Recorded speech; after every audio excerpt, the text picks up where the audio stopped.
학교 민원 대응팀이라고 이렇게 서류상으로만 만들어 놓고 실제 적용하기 어려운 민원 대응팀이라고 한다면 뭐 지금이라도 이거는 다시 재검토를 해야 되지 않을까 하는 생각을 해보게 됩니다.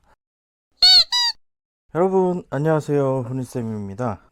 지난주에 제가 컨디션 난조로 인해서 영상을 올려드리지 못했습니다. 앞으로 더 신경을 써가지고 여러분들과 약속을 지킬 수 있도록 노력하겠습니다. 양해해 주신 여러분들께 일단 감사드립니다.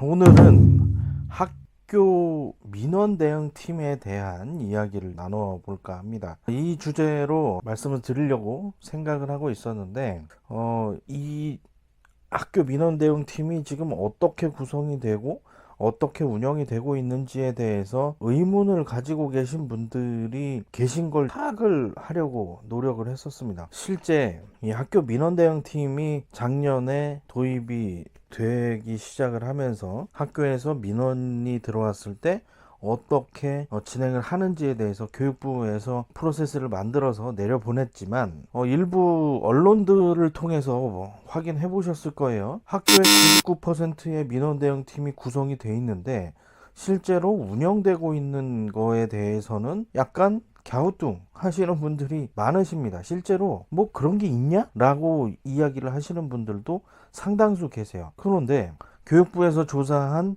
학교 민원 대응팀의 구성 비율 확인해 보시면 거의 99%입니다. 왜 현장 선생님들은 그렇게 생각을 하고 있지 않을까요? 적극적으로 학교의 민원 응대가 이루어지지 않는다라고 생각을 할 수밖에 없는 그런 상황인 거죠. 오늘 그 이야기를 한번 저와 함께 풀어보도록 하겠습니다. 왜 학교 민원 대응팀이 제대로 운영이 되고 있지 않다고 생각을 하게 되었는지 한번 고민을 해보도록 하겠습니다. 학교 민원 대응팀의 역할은 무엇인가요? 일단 학교의 민원 대응팀의 역할에 대해서 살펴볼 필요가 있겠어요. 교육부에서 학교 민원 대응팀은 이렇게 진행을 해야 한다라고 일종의 가이드라인을 좀 만들어서 내려보냈습니다. 여기 화면에 잠깐 띄워드리고 말씀을 드릴게요.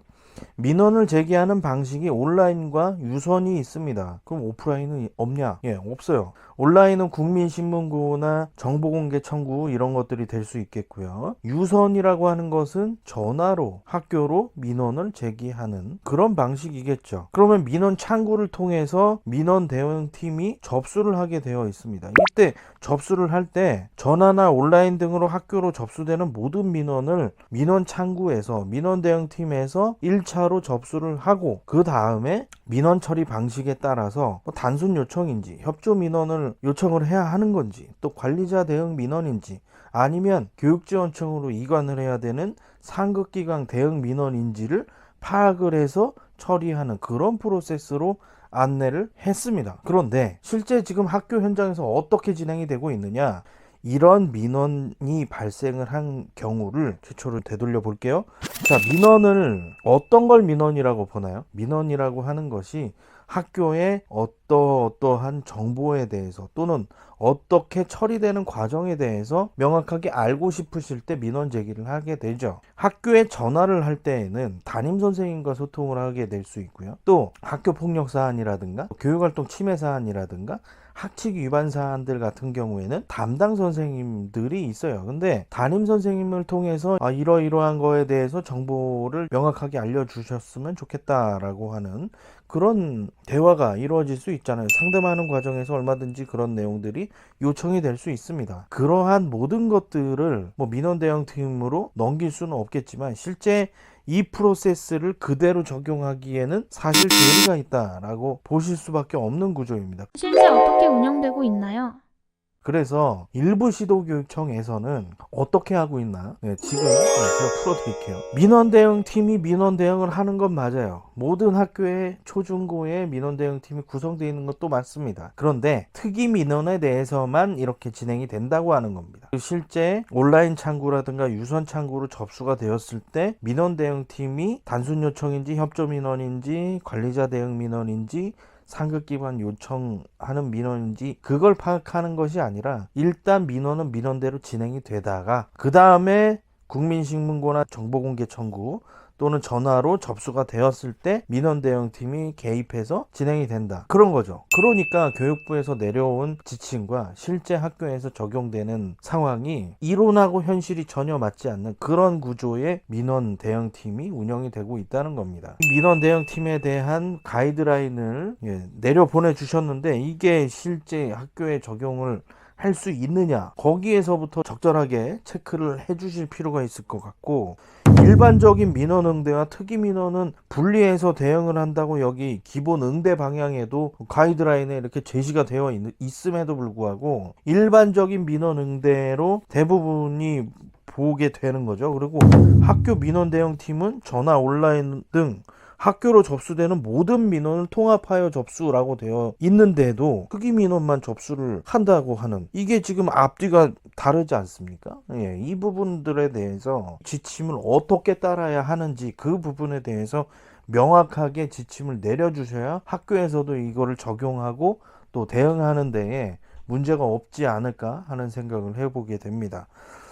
일부 시도교육청에서는 아예 민원대응팀 자체를 꾸리지 않았다는 얘기도 있습니다. 그 민원대응팀과 관련해서 지금 국회의원분들께서도 확인을 하고 계시고 또 교원단체 쪽에서도 확인을 하고 있는데, 이렇게 특이 민원만 대응하는 민원대응팀을 전국의 초중고 99%가 만들어 두었다고 한다면 사실상 이런 민원 대응팀은 왜 존재하는가, 그 부분에 대해서도 상당한 의문을 가지게 되거든요. 민원 대응팀을 만들어 둔 이유가 뭡니까? 일단 민원이 들어왔을 때 완충작용을 함으로써 약간의 시간도 확보를 하고 또 대처하는 거에 대해서 전문성을 가지고 학교에서 구체적인 상황 전달을 할 수 있게끔 그렇게 하는 게 민원 전달의 목적 아니에요? 이론하고 실제가 달리 운영되고 있다는 거에 대해서 상당한 의구심을 가지고 있고, 이 부분이 명확하게 정리가 되지 않는 한 학교 현장에서 민원 대응에 대해서는 상당한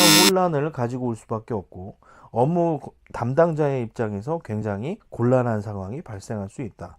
작년 서희초 사건 이후로 학교 현장에 이러한 시스템이 존재해야 한다는 것, 교육부에서 통합민원 창구 또는 교육지원청 차원의 통합민원 창구에 대한 요청도 했었습니다. 그리고 그 내용들에 대해서 일정 부분 공감대도 형성을 하고 있었다라고 기억을 하고 있는데, 학교 민원 대응팀이라고 이렇게 서류상으로만 만들어 놓고 실제 적용하기 어려운 민원 대응팀이라고 한다면 지금이라도 이거는 다시 재검토를 해야 되지 않을까 하는 생각을 해보게 됩니다. 학교 민원 대응팀과 관련해서 여러 가지 말씀을 드리려고 했는데 예시 사례를 찾을래야 찾을 수가 없습니다. 제대로 운영이 되고 있지 않기 때문에 많은 학교들이 지금 학교 민원 대응팀이 그냥 특이 민원 대응팀 정도, 그 정도로만 진행이 되고 있지 않은가 하는 의구심에서 이런 말씀을 드리게 됩니다. 혹시 이 의견과 관련해서 다른 의견을 가지고 계시거나 필요한 정보들이 있으시면 아래 적극적으로 댓글 남겨주시고요. 이 내용 외에도 다루어 주었으면 한 내용이 있다고 한다면 댓글로 남겨주시면 영상으로 여러분들과 소통할 수 있는 기회를 만들어 보도록 하겠습니다. 오늘 영상이 도움이 되셨다면 구독, 좋아요, 알림 설정 부탁드리고요. 다음에 또 좋은 영상으로 찾아뵙겠습니다. 시청해주셔서 감사합니다. 다음에 또 봐요. 안녕.